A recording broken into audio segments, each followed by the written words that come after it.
And wherever he went, into the cities and villages, into the towns, at the marketplace, wherever he went, people were brought to him. So we don't normally read these transition passages.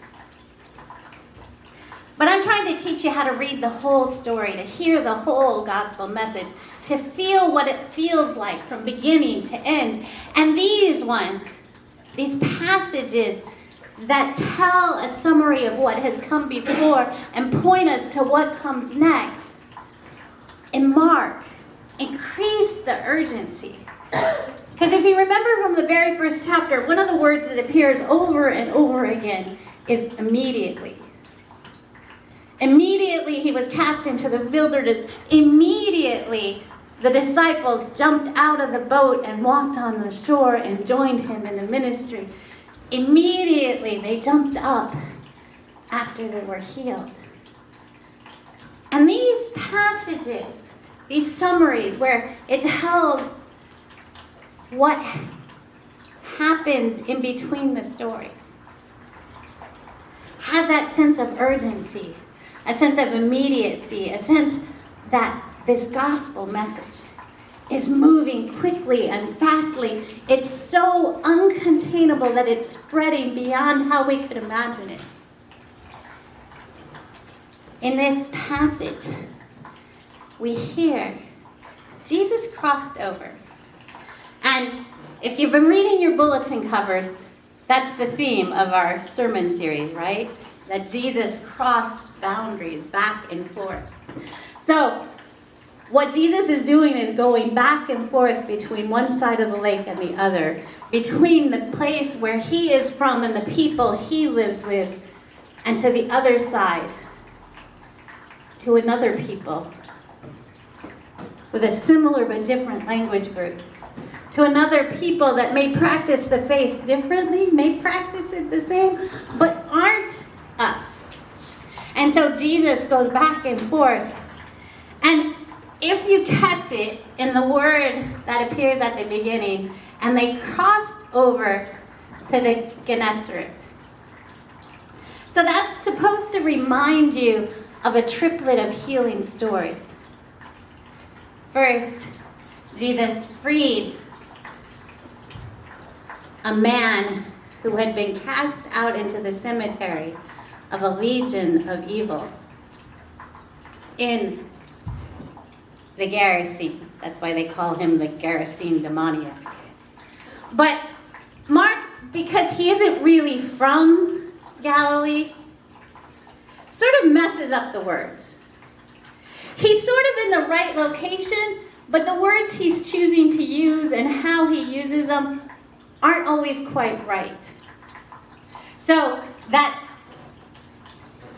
demoniac that was in the cemetery and healed, if you remember the story, he is then on his side of the lake, sent out to tell everyone what had happened. To tell everyone what the Lord had done for him. Because he wants to go with Jesus. He wants to hop in the boat and get away from those people who chained him in a cemetery. But Jesus sends him back to those people to share what God has done. And then Jesus crosses back over to the side of the lake he's from. And while there, he heals 2 more people. And the word spreads. Because we have that passage of the disciples being sent out to share the word. Being sent out to heal. Being sent to cast out evil. The word spread. And so when we get to today's story, the word has spread so much that even when he crosses back over to the other side, that one man has spread the word so much that from everywhere, right? Because Mark is trying to tell us that everywhere, villages, cities, farms. So wherever you are, that the word had spread and people came. People came from wherever they were to the marketplace. So what do you think of when you think of marketplace? Like, is it like the Irvington Farmers Market that you guys go to after church on Sunday? Is that what you picture in your head? Some sort of market like that? Which is part of it. The marketplace was the place where you could go and buy stuff. But it was also the center of politics and economics. That it was the public place where trials happened, where you brought your concerns to the people in charge. So it is the center both of economics and of politics. And into each of those places, into each of those centers of power, Jesus comes. And when he walks in, people start gathering, right? They bring the sick to him, that they might be touched, that they might even just touch his cloak. So what is that story supposed to remind you of? The healing story that we just heard, where a rich man, a powerful man, an important man, wants his daughter to be healed, but on the way to heal his daughter, Jesus goes through a crowd that is begging and pleading and touching him. And at one point, he is touched by this woman who sees Jesus as her last hope. She reaches out in her own head saying, if I just but touch his cloak, I will be made well. And when she touches it, she's healed. And Jesus feels the power, the Spirit, pouring out from him. And so he turns around to her. I mean, he first asked, who did it? And the disciples look at the crowd and go, are you nuts? It could have been anybody who touched you. Everybody touched you. But when he saw her, he knew it was her. Because she had that look of someone who had been transformed, had been changed by what had happened. That touch of the cloak changed her. And so this story tells us that her story spread. That people began to hear about what he had done, who he had been with, what had happened, and they come to him, begged him, and some just touched his cloak.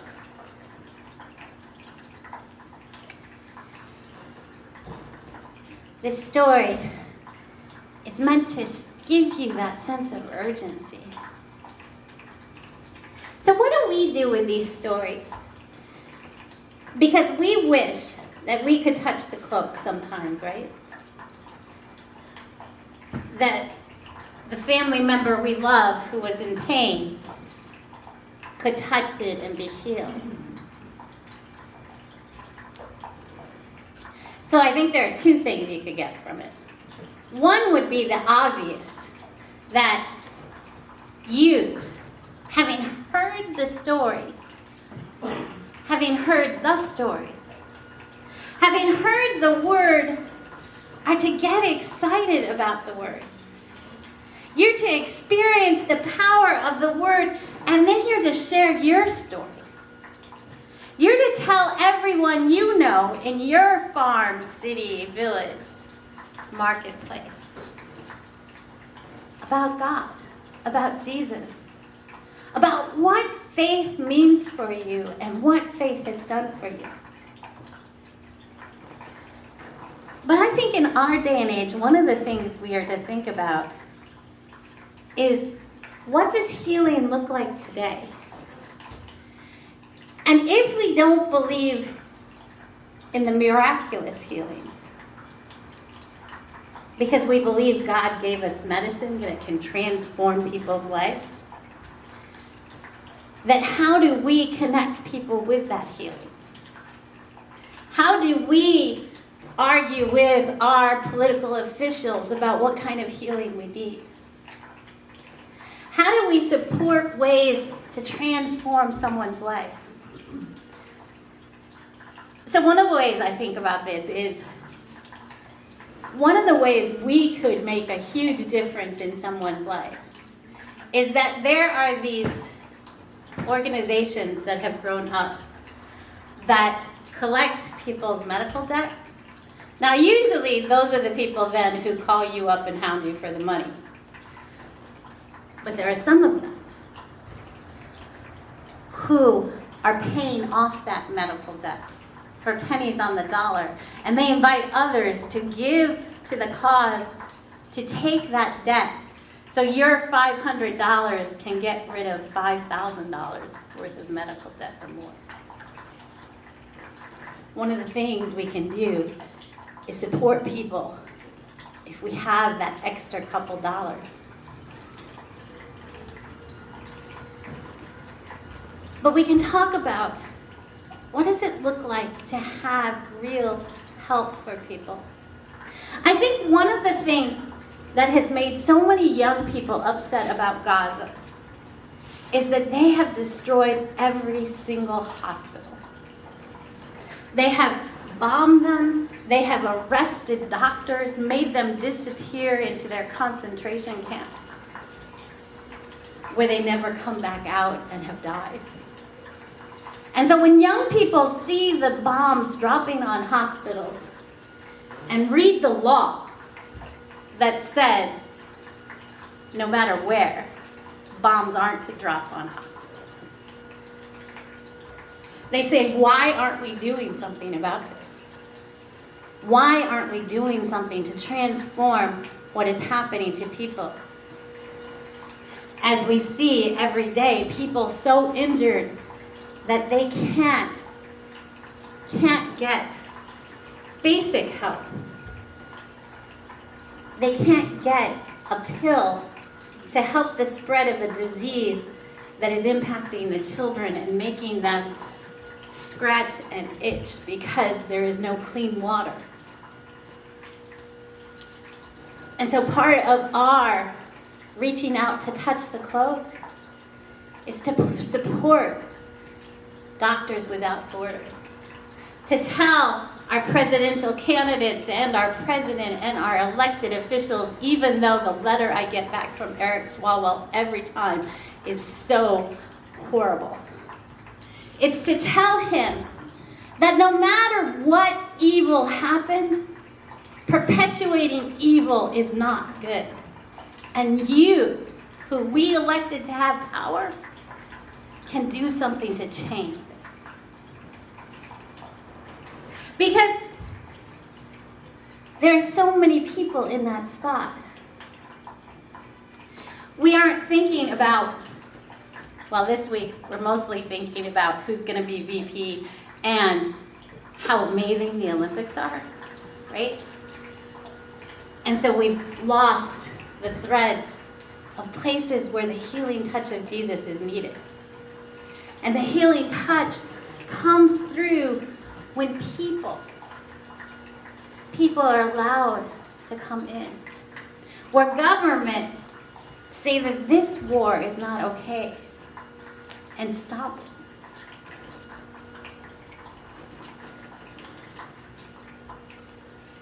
Wherever he went, they brought to him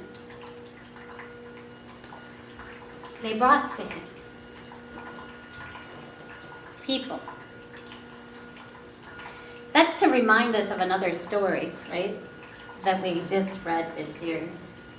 The story of friends who carry their loved one to Jesus, but it's so crowded that they can't get in, so they tear open the roof and drop him down.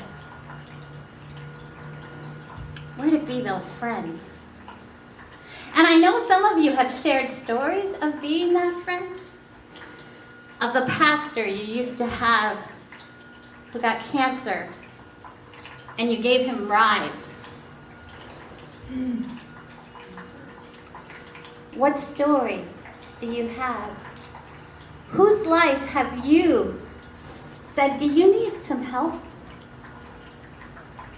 Can I just sit with you for a while? I bet you could use some groceries. How about if you give me the list and I'll go pick them up for you? That those people in this story are meant to remind us that there are friends who do that. And I don't know how many times I've heard those stories of a friend group who have one of them get sick, whether it's needing to have dialysis every few days or needing to go for radiation treatment. And they amongst themselves organize which one is responsible for picking him up and taking him home that day. And that's one of the things we can do. We may not be able to heal someone, but we can be the ride. We can be the hand that holds them. We can be the ear that listens to the story. We can be present with them. Because one of the things that our medical care sometimes gets wrong is that if we want healing to happen, we have to change how people are feeling and sensing what is coming. So, if your doctor gives you a new medication and you don't believe it's going to help, chances are that even though chemically it could help you, it may not help you because you don't go into it with the right attitude. And maybe part of the healing that we need is that touch. That one of the things they're discovering for people in nursing care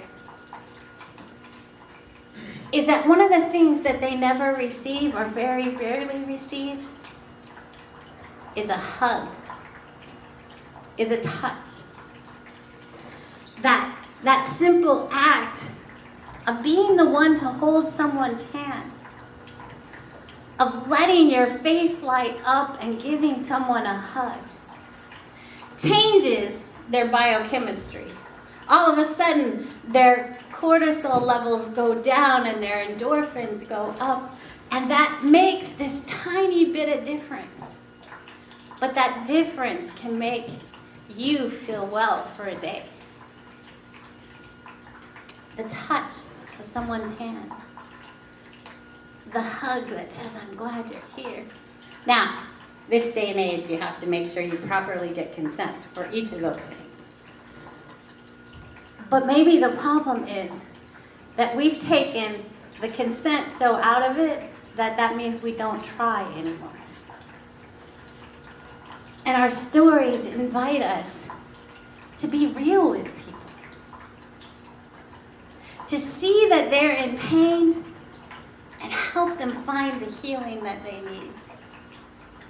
To see that they need someone who just recognizes that this illness I have is real to me, whether the doctors could find anything or not. And part of our job is to sit with them, to hold their hand, to open our ears, and to pray, to ask God to be present in that moment, to be present with them, to bring the healing love and presence of God into their midst. Wherever he went, into the farms, into the cities, into the villages, wherever he went, the people came to him. The people came to him and were transformed. Wherever he went, they had told the story. They had shared the good news of the gospel. And wherever he went, wherever he stepped,